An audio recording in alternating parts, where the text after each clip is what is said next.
Open po the video.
Let us all stand as we welcome our Mass celebrant, Reverend Father Nancy Caronongan, Parish Priest of Mary Help of Christians Parish, Basista.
In the name of the Father, and of the Son, and of the Holy Spirit. Amen. The grace of our Lord Jesus Christ, and the love of God, and the communion of the Holy Spirit be with you all. And with your spirit. My dear friends, I invite you to this most holy Eucharist together with the parishioners of the Mary Help of Christians Parish in Basista, Pangasinan. We prepare then ourselves to celebrate this Mass as we first call to mind our sins and ask the Lord for His pardon and mercy.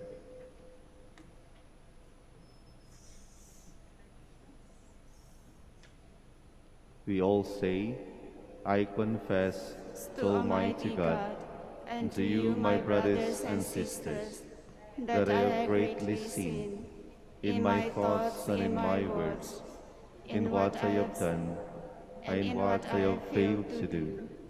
Through my fault, through my most grievous fault. Therefore I ask the Blessed Mary, ever Virgin, all the angels and saints, and you, my brothers and sisters, to pray for me to the Lord our God. May Almighty God have mercy on us, forgive us our sins, and bring us to everlasting life. Amen.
Let us pray.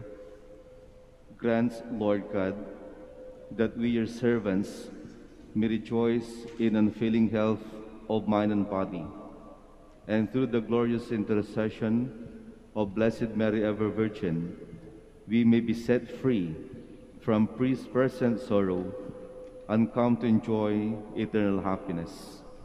Through our Lord Jesus Christ, your Son, who lives and reigns with you in the unity of the Holy Spirit, one God, forever and ever. Amen. Please be seated. A reading from the second letter of St. Paul to the Corinthians. Brothers and sisters, such confidence we have through Christ toward God, not that of ourselves we are qualified to take credit for anything as coming from us. Rather, our qualification comes from God, who has indeed qualified us as ministers of a new covenant, not of letter but of spirit. For the letter brings death, but the Spirit gives life. Now, if the ministry of death, carved in letters on stone, was so glorious that the children of Israel could not look intently at the face of Moses because of his glory that was going to fade, how much more will the ministry of the Spirit be glorious? For if the ministry of condemnation was glorious, the ministry of righteousness will abound much more in glory. Indeed, what was endowed with glory has come to have no glory in respect, because of the glory that surpasses it. For if what was going to fade was glorious, how much more will that endures be glorious? The word of the Lord. Thanks be to God. Holy is the Lord our God. Holy is the Lord our God. Extol the Lord our God and worship at his footstool. Holy is he. Holy is the Lord our God. Moses and Aaron were among his priests, and Samuel among those who called upon his name. They called upon the Lord, and he answered them. Holy is the Lord our God. From the pillar of cloud he spoke to them. They heard his decrees and the law he gave them. Holy is the Lord our God.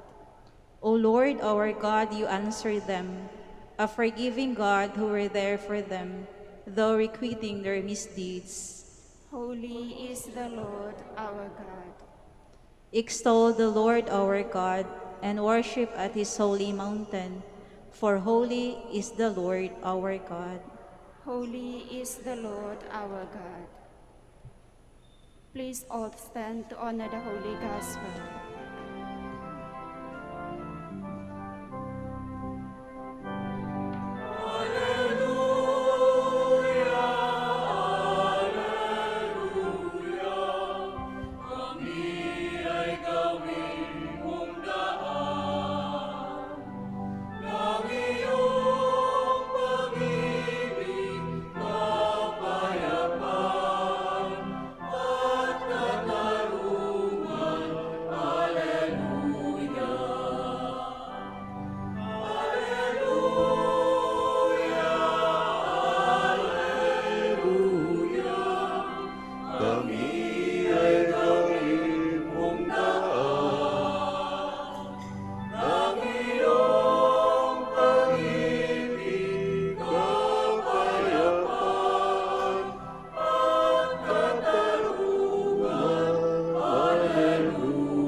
The Lord be with you. And with your spirit. A reading from the Holy Gospel according to Matthew. Glory be to you, O Lord. Jesus said to his disciples, "Do not think that I have come to abolish the law or the prophets. I have come not to abolish, but to fulfill. Amen, I say to you, until heaven and earth pass away, not the smallest letter or the smallest part of a letter will pass from the law until all things have taken place. Therefore, whoever breaks one of the least of these commandments and teaches others to do so will be called least in the kingdom of heaven. But whoever obeys and teaches these commandments will be called greatest in the kingdom of heaven. The Gospel of the Lord. Praise to you, O Lord Jesus Christ. Be seated. Magandang umaga po sa inyong lahat. Morning. I would like to start with this question. Why are you here? Ulitin ko po yung tanong, very simple. Why are we here? Bakit po tayo nandito? And my dear brothers and sisters in Christ, perhaps I can say, you're supposed to be working on your modules. You're supposed to be working. You're supposed to be in your schools, in your offices. And again we say and ask the question, why are we here? Why are you here? My dear friends, wait a minute. Mayroon pong kasagutan yung tanong na yan. For me, my dear friends, dalawa yung sagot. Number one, we miss someone. We miss somebody. We miss Mama Mary. And I would like to invite you all, my dear friends, as one family from the Mary Help of Christians Parish. We say, we miss you, Mama Mary. Please, we miss you, Mama Mary. My dear friends, that's the first reason. We miss someone. We miss somebody. For almost many years ago had passed that we have been here as one family, as one parish. Matagal na po na hindi po tayo nakapunta dito as one family, as one parokya. And therefore, we say, we miss someone, we miss somebody, we miss Mama Mary.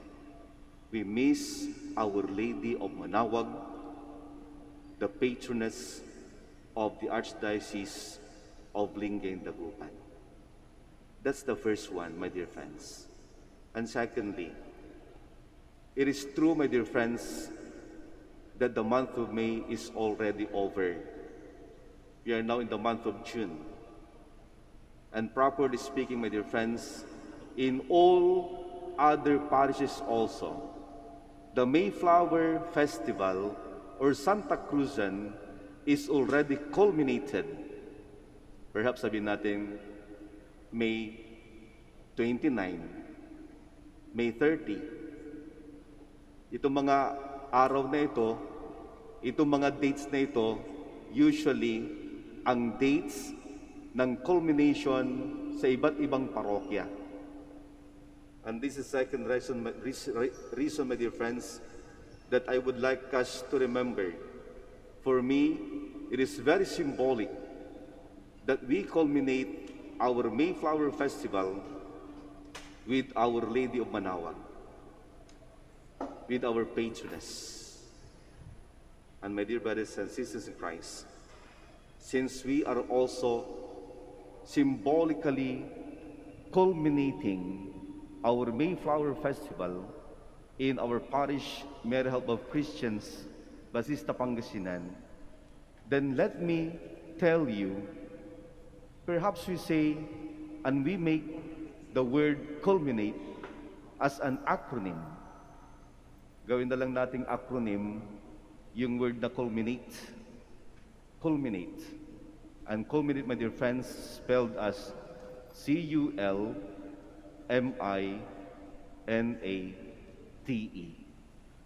My dear brothers and sisters in Christ, for 1 month, we've been singing and offering flowers to Mama Mary for the whole month of May. Yes, Every after Mass, you are doing that. And what do you expect, my dear friends? When we culminate the Mayflower Festival, number one, we must remember that letter C in the word culminate stands for the word cure or heal. We ask something from Mama Mary, and that is to cure, to heal, most especially this type of pandemic, to heal the world, to cure the world. Gamutin na lang sana ng ating Panginoong Diyos through Mama Mary ang ating mundo, ang ating bansa, ang ating mga iba't ibang munisipyo at iba't ibang mga parokya. So number one, letter C, my dear friends, stands for the word cure or heal. And number two, my dear friends, is letter U. And for me, my dear friends, the letter U stands for the word unified. Cure, my dear friends, must be one. Healing must be one. We ask that healing, my dear friends. Therefore, unified or general. Pag lang sana nating sabihin sa ating ina, gamutin mo po ako. Sana po sabihin natin, gamutin niyo po kami. Lahat po kami. Unified and general. Ano yung una? Letter C is cure or healing. Number two, healing or cure must be general. Must be a unified na proseso. And letter L, my dear friends, how are we going to be cured or how are we going to be healed? My dear friends, I know you know this next letter. What it stands for? Letter L, my dear friends, it stands for love. Pagmamahal. Panangarop. And my dear friends, next letter will be letter M. This is the love of Mama Mary for all of us. Letter M, my dear friends, it stands for the word Mama Mary. Mary. Okay. Next letter will be letter I. My dear friends, paano po tayo magagamot pag wala pong tinatawag na integral or holistic? When we say integral or holistic faith, my dear friends, pananampalataya, it means that Jesus must always be at the center of our lives.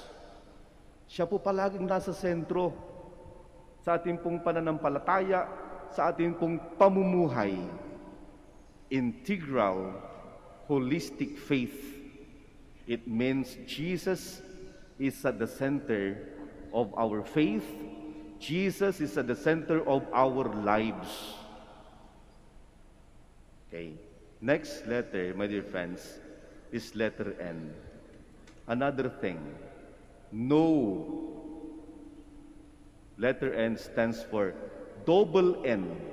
No to negative, and letter A is attitudes or characteristics. If we say, my dear friends, Jesus is at the center of my life, then we have to say no to negative attitudes and negative characteristics. And letter T, my dear friends, if you say no, then we have to terminate. Terminate. Letter T stands for the word terminate. And letter E, my dear friends, stands for terminate every kind of sin and terminate every kind of evil. My dear brothers and sisters in Christ, we say, we miss you, Mama Mary. And as we culminate the Mayflower Festival, the Santa Cruzan, then we have to remember and remind ourselves of what the word culminate means in our faith and in our lives. So my dear brothers and sisters in Christ, thank the Lord.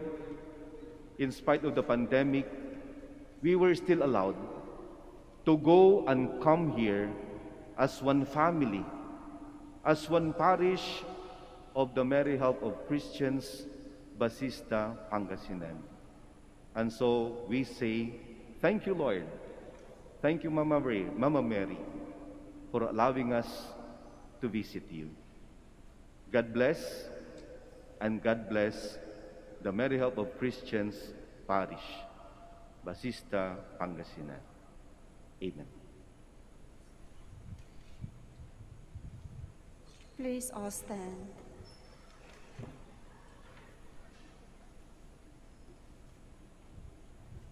God promises happiness to those who follow His law, who seek Him with all their hearts.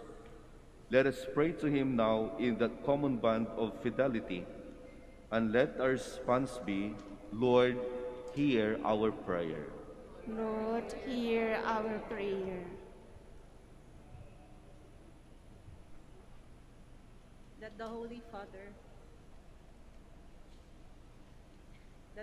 Father and the bishops, through their teaching and way of life, encourage the flock to follow Christ's way of love. Let us pray to the Lord. Lord, hear our prayer. That renewed effort may be intensified, so that peace and stability may be attained in the family of nations. Let us pray to the Lord. Lord, hear our prayer. That married couples may experience the warmth of God's love in their relationship. Let us pray to the Lord. Lord, hear our prayer. That the sick and the elderly may be encouraged by the words of comfort and assurances of those who care for them. Let us pray to the Lord. Lord, hear our prayer. That the faithful departed may behold the things that no eyes have seen and no ear has heard. Let us pray to the Lord. Lord, hear our prayer. Lord God, as we pray for others, we ask you to help us shine in their sight, so that they may praise your goodness. We ask this through Christ our Lord. Amen. Amen. Please be seated.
Please all stand. Pray now, my dear friends, that this our sacrifice may become acceptable to God, the Almighty Father. May the Lord accept the sacrifice at your hands for the praise and glory of his name, for our good and the good of all his holy church. Receive, Lord, we ask, the prayers of your people with the sacrificial offerings, that through the intercession of Blessed Mary, the mother of your Son, no petition may go unanswered, no request be made in vain, through Christ our Lord. Amen. The Lord be with you. And with your spirit, Lift up your hearts. we lift them up to the Lord. Let us give thanks to the Lord our God. It is right and just. It is truly right and just, our duty and our salvation, to praise your mighty deeds in the exaltation of all the saints, and especially as we celebrate the memory of the Blessed Virgin Mary, to proclaim your kindness as we echo her thankful hymn of praise. For truly, even to earth's ends, you have done great things, and extended your abundant mercy from age to age. When you looked on the lowliness of your handmaid, you gave us through her the author of our salvation, your Son Jesus Christ our Lord. Through him the host of angels adores your majesty and rejoices in your presence forever. May our voice, we pray, join with theirs in one chorus of exultant praise as we acclaim.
Please kneel.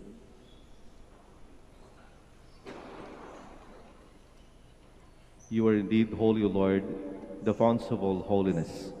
Make holy, therefore, these gifts, we pray, by sending down your Spirit upon them like the dew fall, so that they may become for us the body and blood of our Lord Jesus Christ. At the time he was betrayed and entered willingly into his passion, he took bread, and giving thanks, broke it, gave it to his disciples, saying, "Take this, all of you, and eat of it, for this is my body, which will be given up for you."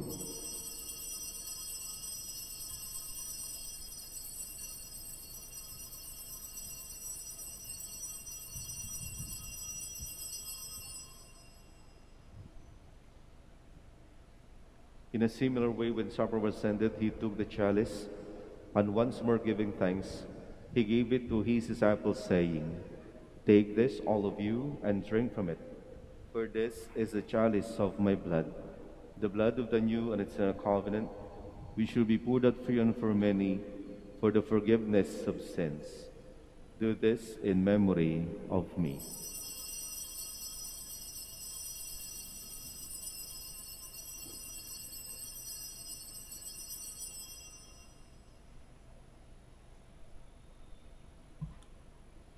The mystery of faith.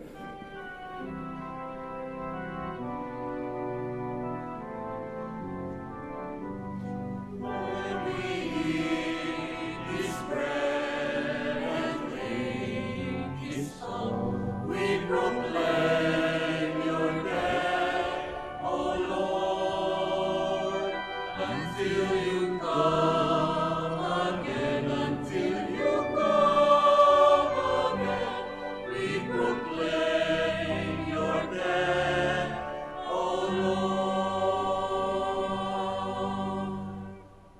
first celebrate the memorial of his death and resurrection, we offer you, Lord, the bread of life and the chalice of salvation, giving thanks that you have heard us worthy to be in your presence and minister to you.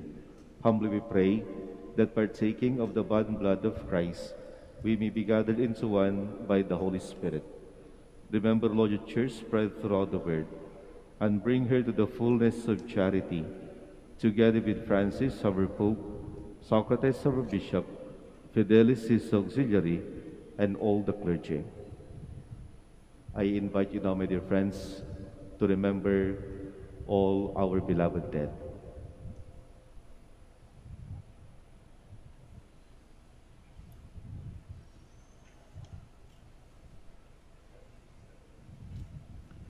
Remember also our brothers and sisters who have fallen asleep in the hope of the resurrection, and all who have died in your mercy. Welcome them into the lights of your face. Have mercy on us all, we pray, that with the Blessed Virgin Mary, Mother of God, Blessed Joseph, her spouse, with the blessed apostles, and all the saints who afflict you throughout the ages, we merit to be cursed to eternal life, and may praise and glorify you through your Son, Jesus Christ. Through him, and with him, and in him, O God, Almighty Father, in the unity of the Holy Spirit, all glory and honor is yours forever and ever.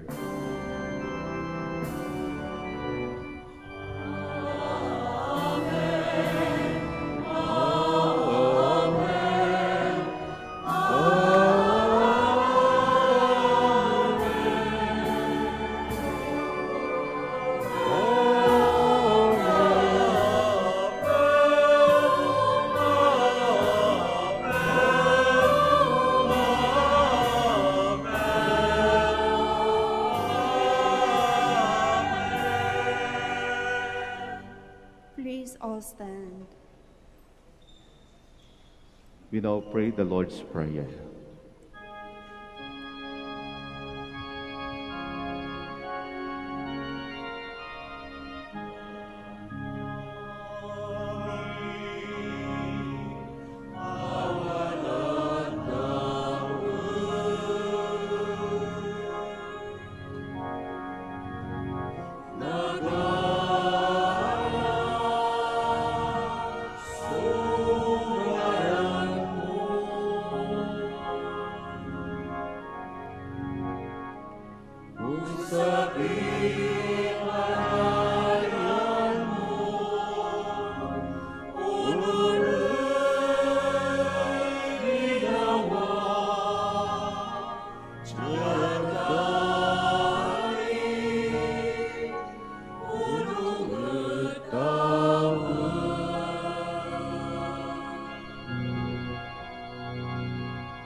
Deliver us, Lord, we pray, from every evil.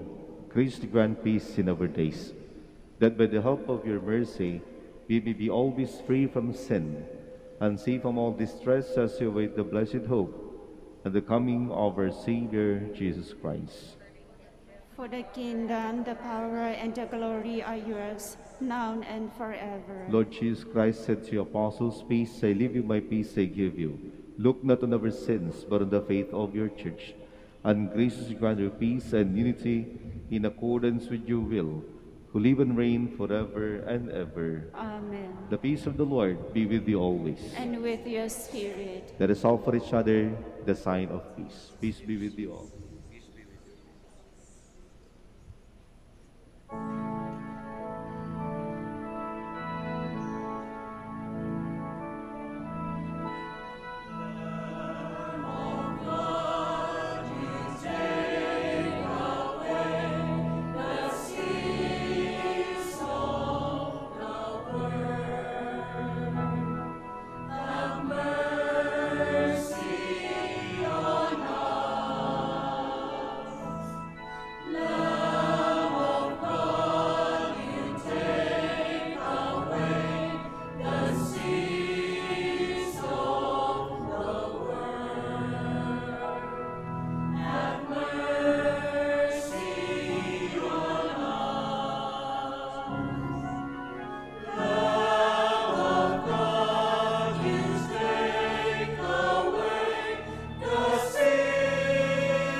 Dear friends, behold Jesus, the Lamb of God, he who takes away the sins of the world. Happy are we who are invited to his holy banquet. Lord, I am not worthy that you should enter under my roof, but only say the word, and my soul shall be healed.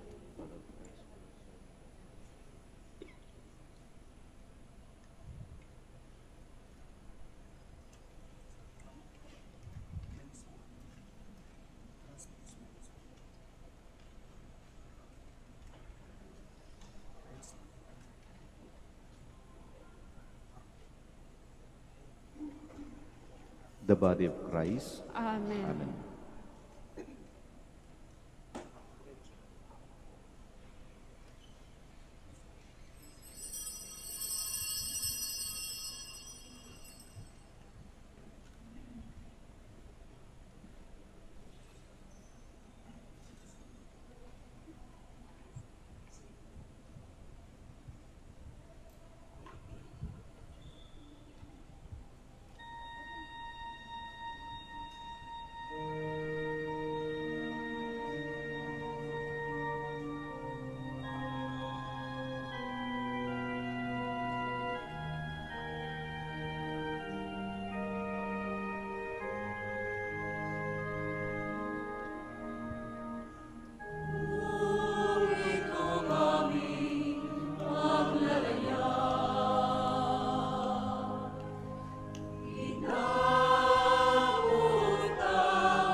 Let us all stand.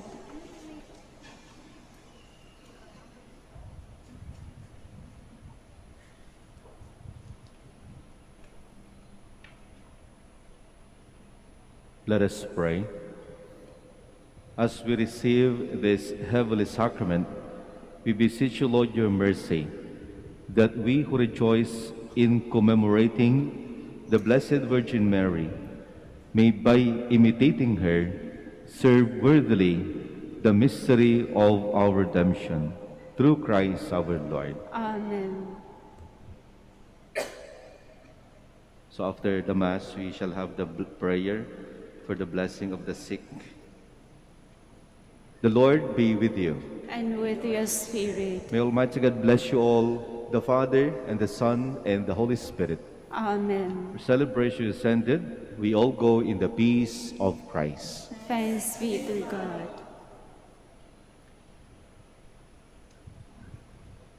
Let us pray.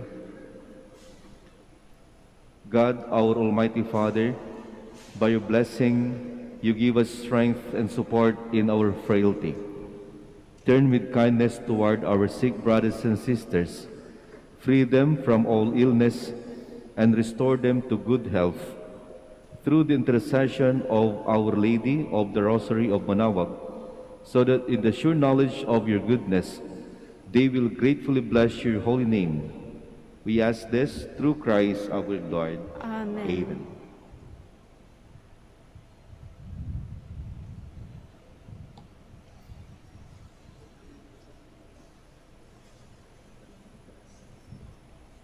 Also prayer for the blessing of rosaries and other religious articles. In memory of the mysteries of the life, death, and resurrection of our Lord Jesus Christ, unto the honor and glory of the Blessed Virgin Mary, Mother of Christ, Mother of the Church, Our Lady of the Rosary of Manaoag, may these rosaries, images, candles, oil, and other religious articles be blessed and made holy. In the name of the Father, and of the Son, of the Holy Spirit. Amen.